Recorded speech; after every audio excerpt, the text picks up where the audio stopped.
that? Mr. President, 100,000 Kashmiris have died in the past 30 years because they were denied the right given by the United Nations, the right for self-determination.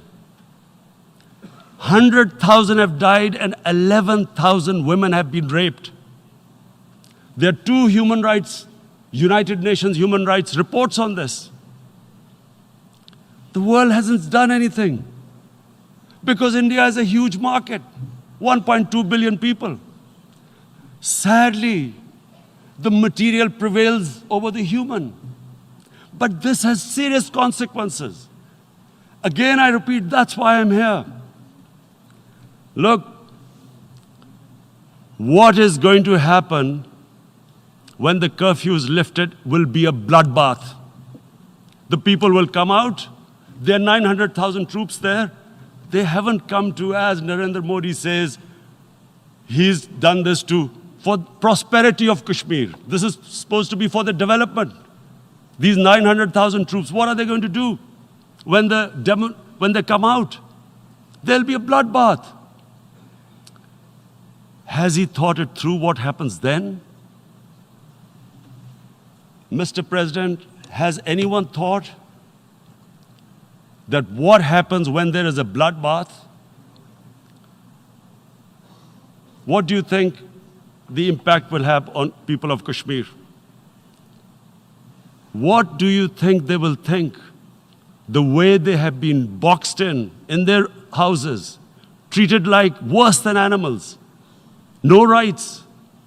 Thousands of all the political leadership has been arrested, taken out of Kashmir. Even those Kashmiri leaders who were pro-India have been taken out. 13,000 boys have been picked up and taken to God knows which destinations. So what do they think? What will the people of Kashmir do when they lift the curfew? They will be out in the streets. And what will these soldiers do? They will shoot them. They've already used pellet guns, blinded young boys. In the last 6 years, the 5 years, the oppression that has gone on in Kashmir.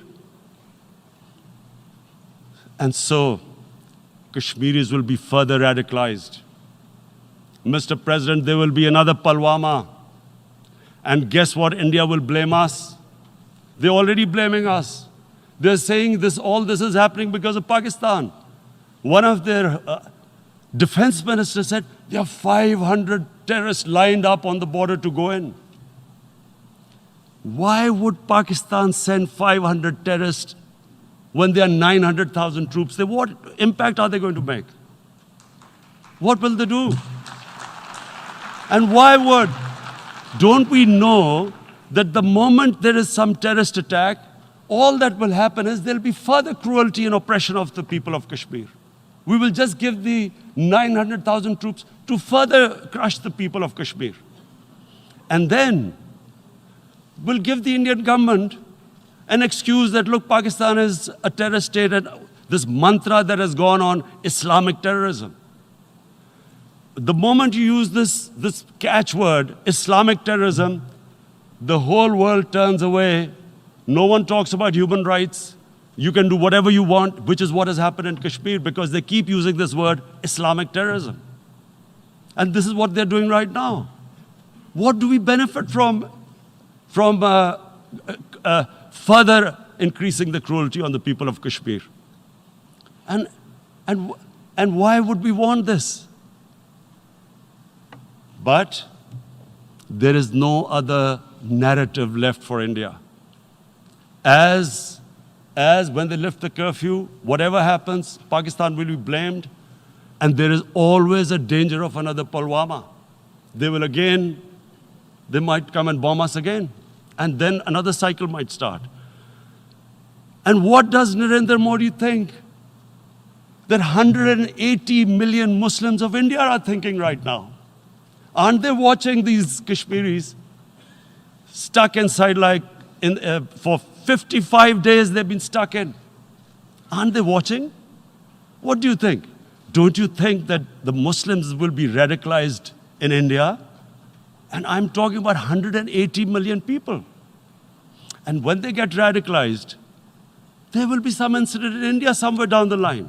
again we will be blamed. And I'm warning you right now, again we will be blamed. And Mr. President, what about 1.3 billion Muslims who are watching this? And they know that it is only happening in Kashmir because they're Kashmiri Muslims. This is not happening to Kashmiri Hindus. They know that this is happening because of their religion. So what do you think they will be thinking? What do you think the Jewish community would think if there were, forget 8 million, 8,000 Jews stuck like this? What do you think Europeans would think? What do we think? I mean, any human community, if their members are stuck like that, what do you think they will think? Are we a children of a lesser God? Is it not going to cause us pain? And then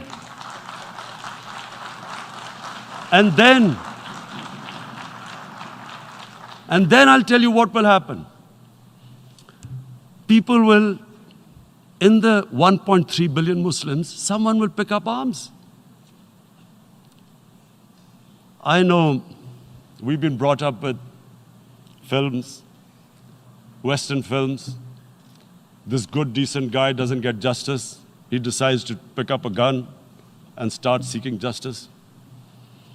There was a film made in New York, famous film called Death Wish. This guy gets mugged by and his family, his wife gets killed or something. He can't get justice. He picks up a gun and he goes around shooting muggers. And the whole cinema cheers him on. So what do you think the Muslims are thinking right now? If there is a bloodbath, there will be Muslims becoming radicals, not because of Islam, but because of what they will see, that there's no justice when it comes to Muslims. There were Rohingya Muslims, Myanmar, who are, God knows, almost 1 million people out, ethnic cleansing. What was the response of the world community? So what do you think will be the response of 1.3 billion Muslims? I picture myself. I'm in Kashmir. I've been locked up for 55 days. I have heard about, and there are rapes, Indian Army going into homes, soldiers. Would I want to live this humiliation? Would I want to live like that? I would pick up a gun. You're forcing people. You are forcing people into radicalization. When people lose the will to live, what is there to live for? And this is what, if you can do this to human beings, you are actually radicalizing people. And so, Mr. President, I want to repeat here, this is one of the most critical times. There will be a reaction to this. Pakistan will be blamed. 2 nuclear-armed countries will come face to face like we came in February. And before we head in that direction, the United Nations has a responsibility. This is why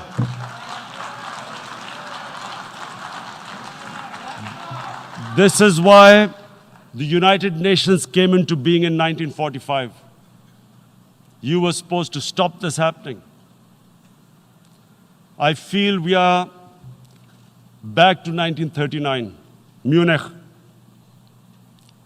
Czechoslovakia has been taken, annexed. What is the world community going to do?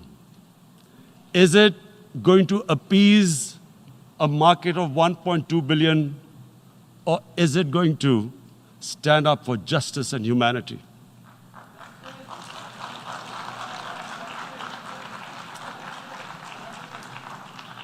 If this goes wrong, you hope for the best, but be prepared for the worst. If a conventional war starts between the 2 countries, Mr. President, if a conventional war starts, and anything could happen. But supposing a country 7 times smaller than its neighbor is faced with the choice, either you surrender or you fight for your freedom till death, what will we do? I ask myself this question. And my belief is, La ilaha illallah, there is no God but one. And we will fight. And when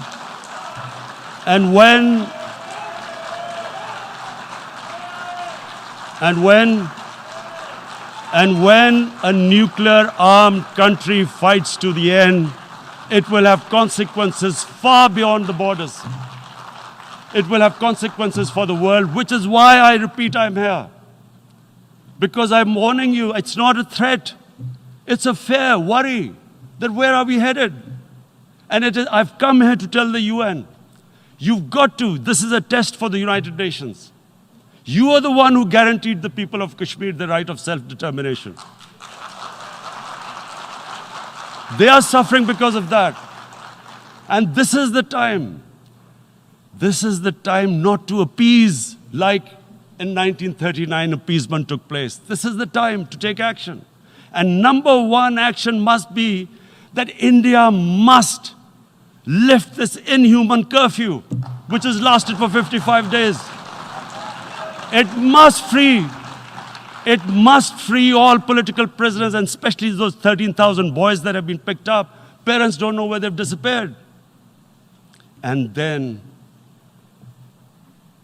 the world community must give the people of Kashmir the right of self-determination. Thank you. En nombre de las